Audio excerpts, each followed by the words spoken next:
Chers spéculateurs, bonjour et bienvenue dans cette vidéo du samedi. Alors, cette semaine, on a le Cardano qui pète à la hausse, on a le Bitcoin qui nous fait une structure qui est de plus en plus prometteuse, on a le marché chinois qui ne s'effondre pas du tout, qui au contraire est en train de valider, de maturer une figure de bull market explosif, un petit peu comme ce qu'on a connu sur le Bitcoin. Et enfin, on a les indices boursiers qui sont en train de tous s'aligner, avec notamment le Dow Jones Industrial Average qui commence à envoyer les fusées dans l'espace. Donc on est vraiment sur une situation de marché où les liquidités affluent massivement. Et si vous ne savez pas spéculer, si vous ne savez pas quoi faire sur les marchés, vraiment regardez cette vidéo. Je vais vous donner pas mal de bons conseils et ça vous permettra de ne pas passer à côté de cette belle opportunité qui est en train de se présenter devant nous au cours pour les prochains mois, voire prochains trimestres. Allez, c'est parti. Analyse du Bitcoin, notre cher Bitcoin. Alors, je fais une petite analyse long terme, ça faisait très longtemps. Ça me fait plaisir de revoir ce graphe là, de le partager avec vous. 2015, hop, on stabilise. Ensuite, 2016-2017, boum, grosse vague magnifique. Ensuite, 2018-2019, on stabilise. Et ensuite, là, octobre 2020, on repart à la hausse. Et vous voyez que là, on a une petite consolidation ici sur du mensuel. Clairement, on est dans le canal, dans un canal haussier au sein d'un long canal haussier. Donc là, on est venu chercher le bas. Je passe maintenant en weekly. Donc là, on y voit un petit peu plus clair. Là, on a un point d'inflexion. Ce point d'inflexion qui nous faisait redouter, si on cassait cette stabilisation par le bas, et bien finalement de refaire un bear market et d'aller chercher le bas du canal haussier à très très long terme. Là, on a eu la cassure par le haut, cassure qu'on a tous suivi ensemble. Du coup, là, on est vraiment dans une structure de prix de continuation de bull market au sein d'un long cycle haussier. Ensuite, en journalier, c'est comme ça qu'on fait des analyses de marché. En journalier, on a donc cette première vague impulsive qui ne va pas durer éternellement, mais qui va tout simplement nous permettre de voir dessiner, je repasse en hebdomadaire, qui va nous permettre de voir dessiner cette, voilà, en principe, cette chose-là, et boum. Donc cette chose-là, tasse et anse. Lance, c'est là où les choses vont être très très sympathiques pour nous parce que la volatilité va se calmer et si ça casse par le haut, là on aura la nouvelle vague. Ce sont des vagues qui sont extrêmement directionnelles sur les cryptos. On aura la nouvelle vague impulsive des cryptos qui pourra là nous amener enfin sur la zone des 100 000, 150 000 $, etc. Mais voilà, il va falloir qu'on casse par le haut. Si on casse par le bas, on aura eu tout simplement un dead cat bounce. Donc c'est vraiment là que ça va jouer. Alors je trouve l'autre flèche. Ça va se jouer ici pour en tout cas moi ma stratégie de prise de position, de spéculation. Voilà, on a une belle tasse. Là l'information, donc le potentiel de hausse sur ce rebond, il est gravement limité par la zone de pivot, la zone de résistance, qui va être aussi mise en avant par la bande de Bollinger supérieure en hebdomadaire. Une fois qu'on sera sur la zone de résistance, on va à nouveau digérer la hausse qu'on a eue ici. Et cette digestion va se faire dans une petite pattern, dans ce qu'on appelle une micro-base. Donc la tasse et lance. Et ensuite, à l'issue de cette petite micro-base, on aura la cassure qui va nous donner le tempo. Donc voilà, c'est franchement pas compliqué. C'est toujours la même pattern ou le même style de pattern que l'on cherche pour des trades spéculatifs, pour des actifs qui sont très directionnels et très volatiles. Il n'y a pas de surprise. Si vous suivez ces vidéos depuis des années, vous êtes capable et en mesure de faire en amont en amont de moi, vous êtes capable de faire les mêmes analyses. Donc ça, c'est plutôt positif. Là, je suis censé simplement vous confirmer vos propres analyses. Et puis, si vous ne me suivez pas depuis longtemps, suivez cette vidéo tous les samedis. Vous verrez, vous serez la plupart du temps dans le bon sens du marché. Et quand vous êtes dans le mauvais sens du marché, en général, vous ne perdez pas beaucoup d'argent. Le principe, encore une fois, c'est de s'exposer à de fortes asymétries positives. Quand on prend un pari, on veut gagner x2, x3, x5, x10. Et quand on perd son pari, on ne peut pas gagner plus que sa mise, donc que le x1. Voilà. Allez, petit détour rapide sur Cardano, on en parlait la semaine précédente. Cardano, le breakout, il a lieu en ce moment. Donc ça, c'est un graphe en weekly. Donc là, on a le gros breakout qui est énorme et qui est en weekly. Signale qu'une nouvelle vague de hausse est en train d'être initiée. Et puis, pour tous ceux qui ont fait l'école, qui suivent l'école et qui savent trader, eh bien, vous saviez comment gérer ce trade à partir d'un graphe en unité de temps inférieure qui nous permet simplement d'avoir un meilleur timing sur les prises de position à l'entrée. Et pour tous ceux qui n'ont pas fait l'école et qui veulent la faire, je vous rappelle que les inscriptions privées ont lieu en ce moment. Donc si vous êtes un client historique d'un de mes programmes, vous avez accès aux inscriptions privées. Et si les inscriptions privées ne sont pas trop chargées, eh bien je ferai les inscriptions publiques au début du mois de septembre de cette année. Et une année scolaire fait de septembre jusqu'à mai de l'année d'après. Donc c'est vraiment une année où on est toutes les semaines ensemble avec la team, on chasse en meute les opportunités sur les marchés financiers, que ce soit sur les cryptos, sur les actions. Il y a un gros forum privé, on suit toutes les opportunités avec le screening, il y a des tutos, chaque semaine il y a des nouveaux cours, des vidéos, chaque mois il y a des lives avec des grosses conférences à thème. Notamment, on est en train de finaliser une grosse conférence à thème sur les trades XXL des élèves de l'école, mais aussi des grands seigneurs de la bourse, donc du type George Soros, etc. Enfin bref, je vous ai réservé des conférences à thème qui sont exceptionnelles pour la nouvelle année d'école, LSL 6.0. Donc voilà, préparez-vous, si ça vous intéresse de vraiment prendre les choses en main, d'apprendre à spéculer dans le premier pilier de l'école et de gérer un portefeuille long terme qui est passif ou semi-passif et qui permet de se créer sa propre retraite, et bien tout ça est enseigné dans l'école et les inscriptions publiques se feront début septembre si les inscriptions privées ne sont pas trop chargées pendant le mois d'août. Et si vous avez des questions sur tout ça, n'hésitez pas à m'envoyer un email. Et si vous voulez être alerté par tout ça, et bien tout simplement vous devez être inscrit sur ma mailing list. Le lien de ma mailing list est en description de cette vidéo. Allez, j'en profite pour faire un petit détour sur la Chine et notamment le Hang Seng China Enterprise. C'est un indice que je vous avais présenté il y a quelques temps en vous expliquant qu'on était dans un pattern ici qui ressemblait étrangement à celui du Bitcoin avant son explosion à la hausse. Bien entendu, on n'est pas du tout sur les mêmes unités de temps. Là, on est sur du mensuel, voire du trimestriel. Je vous rappelle cette pattern. Donc là, depuis novembre 2017, on a une classe d'actifs qui est en consolidation dans un énorme triangle chartiste. Donc vous voyez bien cette volatilité qui se contracte de plus en plus. Donc ce qui s'est passé là, ces 2 dernières semaines, c'est simplement qu'on a eu une baisse entre le haut du triangle et la zone basse du triangle. Mais en soi, la pattern est simplement en train de maturer.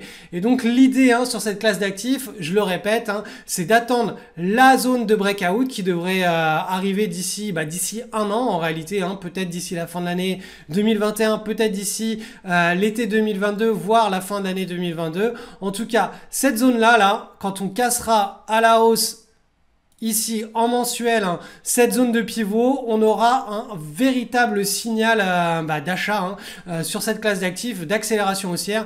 Et je vous rappelle, cette classe d'actifs, c'est pas le marché américain ni le marché européen. Quand elle se met à monter, ça monte très très fort. Là, entre mai 2003 et le plus haut novembre 2007, on est passé de 2500 à 20 600. Donc on a pratiquement fait un x10. Donc voilà, c'est une espèce de Bitcoin sur une unité de temps supérieure, voire sur 2 unités de temps supérieures. Donc vraiment, surveillez ces classes d'actifs de près. Et puis, j'en avais parlé dans une précédente vidéo, je vous avais proposé plusieurs façons de la jouer, cette classe d'actifs. En tout cas, voilà, tout ce j'ai vu fleurir sur YouTube, dans les médias financiers, etc. Plein de titrages comme quoi, ça y est, la Chine était en train d'annoncer l'écroulement économique. C'est toujours la même histoire, c'est toujours les mêmes, les Cassandres.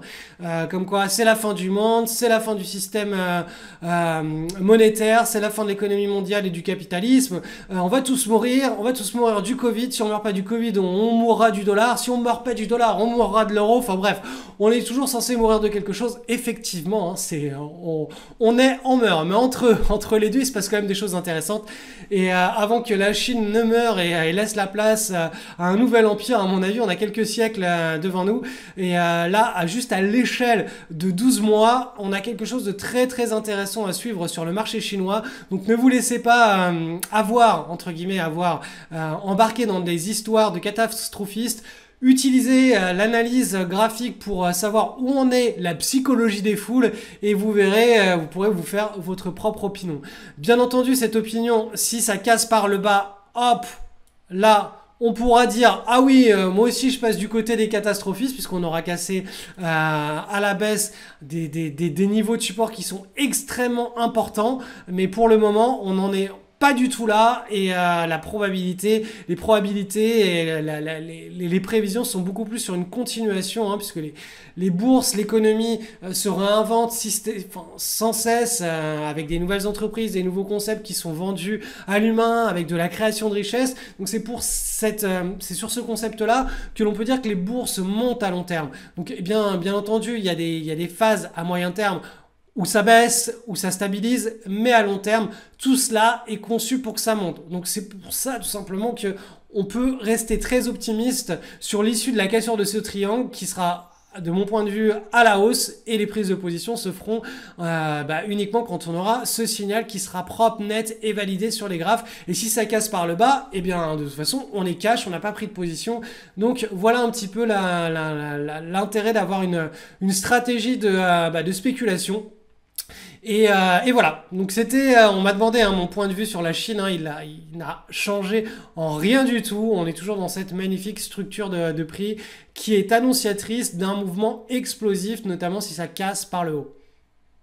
Allez, j'enchaîne sur l'or parce qu'en ce moment, l'or a une petite correction. Donc là, on est sur un graphique mensuel. Donc vous voyez, ce mois-ci, on est parti de là, on est venu baisser jusqu'à là, on est revenu là. Donc ça, je peux vous le montrer en journalier. Vous allez voir cette petite baisse là sur 1, 2, 3 séances. Celle-là, cette baisse, elle a inquiété énormément de monde. On a pareil, tous les détracteurs de l'or qui nous ont expliqué encore une fois que c'était la fin de l'or, blabli blabla bloublou. Voilà, si on passe sur du mensuel, on a les bandes de Bollinger mensuelles supérieures et inférieures qui arrivent tranquillement entourer les prix. On a une magnifique structure de consolidation qui est en train de prendre tout simplement la forme d'un triangle. Je vous rappelle ce triangle et moi je l'appelle toujours ta séance. Pourquoi? Parce qu'on a la première phase qui est la phase de décharge et de consensus des prix. Là on a les premiers, tous ceux qui ont pris peur, qui déchargent leur position. On a les acheteurs long terme qui viennent consolider et renforcer leur position. Ça peut se faire en une seule vague ou en deux vagues en fonction des news, du news flow et de tout ce qui peut se passer autour. Ça on n'a pas la main dessus. Mais voilà, en gros on a la première phase qui est une phase avec un peu de volatilité et ensuite on a la deuxième phase où là on a le consensus des prix qui est trouvé, en tout cas à moyen terme. On a les acheteurs qui accumulent sur cette zone là et puis il y a plus de vendeurs. Les vendeurs ils ont vendu pendant toute la première phase. Donc tout simplement dans la deuxième phase on a les prix qui commencent comme ça à se stabiliser puis boum, le mouvement repart à la hausse. Donc ça c'est le scénario le plus probable et ce qui va se réaliser j'en sais rien. En tout cas c'est ma vision des choses et cette vision est exactement la même. Ici on avait cette énorme figure de consolidation. Forcément on a eu un tel bull market entre 2002 et le point culminant de septembre 2011 que là il a fallu digérer tout ce long bull market avec une longue pattern de consolidation. C'est la règle d'alternance. Quand on fait un effort très long on a besoin de beaucoup de repos. Là c'est pareil et là vous voyez l'effort il n'a pas été très long là. Le bull market il a repris en juin 2019. Donc, par la règle d'alternance, le repos nécessaire, il n'a pas besoin d'être de plusieurs années, mais seulement de plusieurs trimestres. Donc là, tout simplement, je le rappelle, ça fait pas mal de temps, de toute façon, tous ceux qui me suivent sur l'or, etc., sur les autres analyses, c'est ça. Le scénario que l'on s'attend à voir et pour tous ceux qui veulent reprendre position ou prendre des positions spéculatives sur l'or, le point le plus efficient pour un trade c'est toujours quand on a la cassure de pivot. Donc bien entendu tout ça s'accompagne d'un plan de trade qui est poussé, c'est pas juste oh ça casse on achète. Non, il y a tout un tas d'éléments à prendre en compte, mais en tout cas dans cette vidéo hebdomadaire du samedi qui s'adresse au grand public, ça vous donne la la vision globale de ce qu'est la spéculation et de comment interpréter tout ça, parce que sinon on se noie littéralement dans le flot des mauvaises news et encore une fois de tous les catastrophistes, de toute la presse financière qui est là pour agiter des drapeaux de guerre, nous faire cliquer, récupérer notre attention, et c'est comme ça que eux gagnent leur vie, c'est comme ça que eux survivent. Mais ils ne survivent pas en nous donnant des bons ou des mauvais conseils, ils survivent en captant notre attention. Donc faites très attention, ce ne sont pas eux qui ont intérêt, enfin ils s'en foutent en fait, ils en ont rien à faire de vous donner des bons ou des mauvais conseils. Eux, leur seul objectif c'est de capter votre attention. Analyse du SP500, donc une nouvelle séance, une nouvelle semaine de hausse. On est sur des plus hauts historiques. Je peux vous montrer, hop, un petit coup de graphe en journalier et on voit ce magnifique canal haussier avec eh bien tout simplement un run sur le Nasdaq. On est dans le même type de situation. Je vous le passe en weekly, hop. Donc en hebdomadaire, on est toujours dans le canal. On a initié depuis depuis la mi-mai un rebond depuis le bas du canal vers le haut du canal, donc on a encore pas mal de marge de manœuvre sur le Nasdaq. Donc SP500 Nasdaq orienté à la hausse. Et enfin, notre Dow Jones Industrial Average qui lui est en train de casser donc cette pattern de consolidation et qui s'apprête à accélérer. Donc là, on la voit, cette semaine-là, on a clairement une semaine de hausse, on a un vrai gros signal d'impulsion sur ce marché. Donc là, on a toutes les planètes qui sont en train de s'aligner et vous voyez que quand même le Dow Jones il est en consolidation depuis début du mois de mai. Donc toute cette pattern là, elle est en train de libérer son énergie. Donc là, on a eu une concentration d'énergie, donc une contraction de la volatilité. On voit d'ailleurs les bandes de Bollinger qui sont stabilisées et resserrées. Et là, on est censé repartir sur une explosion, une extension de la volatilité, donc un nouveau mouvement dont on connaît en principe la direction, c'est-à-dire à la hausse. Donc voilà, sur les indices boursiers, tout est, on est en phase d'euphorie. Est-ce que cette euphorie durera longtemps ou pas? Ça, on n'en sait rien. Tout ce qu'on peut faire actuellement, c'est saisir de belles opportunités en swing trade hebdomadaire ou en swing trade daily, les mettre en portefeuille avec un bon money management et une bonne stratégie d'entrée, de sortie de position et de construction de portefeuille.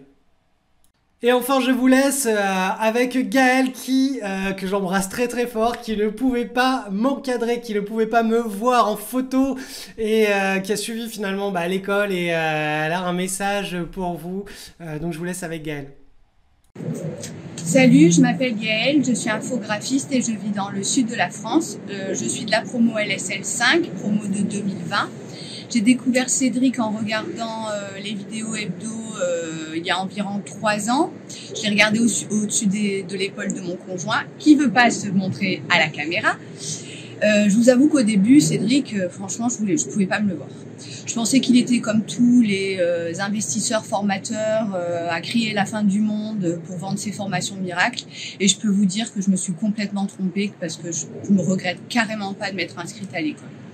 L'école LSL 5 m'a apporté la sérénité avant tout.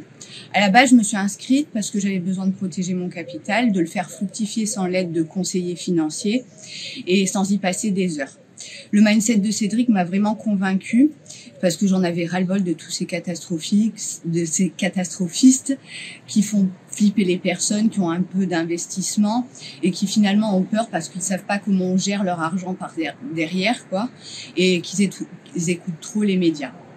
L'école est une vraie communauté qui cultive le même mindset positif de Cédric, mais aussi cette même bienveillance. On n'a jamais honte de poser des questions, de parler de ses doutes et on parle argent sans tabou. On y acquiert les compétences pour investir en bourse pendant un marché haussier, pour profiter d'un marché baissier et on ne redoute pas un krach boursier, on l'attend même avec impatience. Je me suis lancée sans grande connaissance en bourse. Disons que je boursicotais avec la chance du débutant prudent, restant dans le vert et sans grosse performance ni grosse tôle. Et pour vous dire vrai, quand mon conjoint me parlait spéculation, il me parlait chinois. Aujourd'hui, on a ce point commun et il me demande même conseil, c'est le comble. Cette année fut intense, je vous le cache pas, il faut vraiment s'accrocher, il y a du boulot. Mais le rythme et le déroulement des cours est parfaitement maîtrisé de façon à optimiser l'apprentissage. À un moment, j'ai même dit à Cédric, mais pourquoi tu nous l'as pas dit plus tôt? C'est génial. Vous aurez aussi chaque cours a sa place à un moment précis de façon à reprogrammer votre cerveau pour que vous identifiez de belles configurations graphiques. Vous saurez exactement quoi trader, comment rentrer et quand sortir en maîtrisant parfaitement vos risques. Vous aurez ici des conférences à thème environ une fois par mois. Par exemple, pour vous mettre l'eau à la bouche, celle que j'ai préférée en 2020, c'était la conférence sur les dividendes et celle sur les crypto-monnaies aussi. C'était vraiment un travail de fou. Vous aurez aussi un live par mois environ, histoire de parler de la conférence à thème et des cours du moment dans la bonne humeur comme un apéro entre potes. Et puis un truc super important, vous ne serez jamais seul. Cédric nous donne tellement de lui-même, mais pas que. La team de ce maître Yoda de la spéculation sera toujours à vos côtés et répondra à la moindre de vos questions en quelques heures, et j'exagère pas. Farid, c'est Mr Cool SAV, l'homme qui répond aux mails techniques des élèves plus vite que son nom. Ancien élève de l'école, il est aussi bon que Cédric maintenant et vous concoctera un tuto par jour pour agrémenter les cours. Ces tutos, c'est une pure merveille. Nico, c'est le roi de la fiscalité et le maître des annexes de la déclaration des revenus. Il vous sauvera quand il faudra déclarer vos plus-values. Fabien, c'est le Da Vinci Code des opportunités du soir. Vous ne comprenez pas? Normal. Vous n'avez pas encore découvert le forum privé de l'école. Une vraie pépite, comme dirait l'autre. J'y ai trouvé non seulement des potes de classe, jamais dans le jugement, toujours bienveillants, aidants et avec un super esprit, mais aussi une communauté avec qui partager ses expériences, parler de finances, d'investissement et d'expatriation aussi. De quoi apprendre les uns des autres et garder contact. On y chasse en meute et on a la possibilité de créer son réseau d'investisseurs. Alors, ce que je dirais à un ami qui est intéressé par l'école, alors, si tu es intéressé par l'école, franchement, n'hésite pas. Bien sûr, c'est un investissement non négligeable, mais crois-moi, tu ne le regretteras pas et comme moi, tu trouveras l'année trop courte. C'est une formation complète avec un vrai travail derrière. Le sujet de la bourse n'est pas que survolé. Tous les aspects sont abordés et tu seras accompagné pas à pas, étape par étape. À la fin de cette année, tu auras acquis les connaissances et les compétences nécessaires pour comprendre et agir au bon moment pour mettre en place ta stratégie d'investissement, quelles que soient les tendances des marchés. Tu sauras lire les graphiques et trouver les bonnes opportunités. Tu sauras comment ne pas perdre ton capital investi, transformer tes trades en trades gratuits et faire des plus-values en programmant tes sorties. Le tout avec une sérénité à toute épreuve et à ton rythme. Dernier conseil quand tu te lanceras dans l'aventure, tes questions tu poseras, rigoureux et régulier tu seras, ton screening tu feras et tu verras, tout s'éclairera. Et moi j'espère vous retrouver très vite la team. Bisous à tous et bon trade!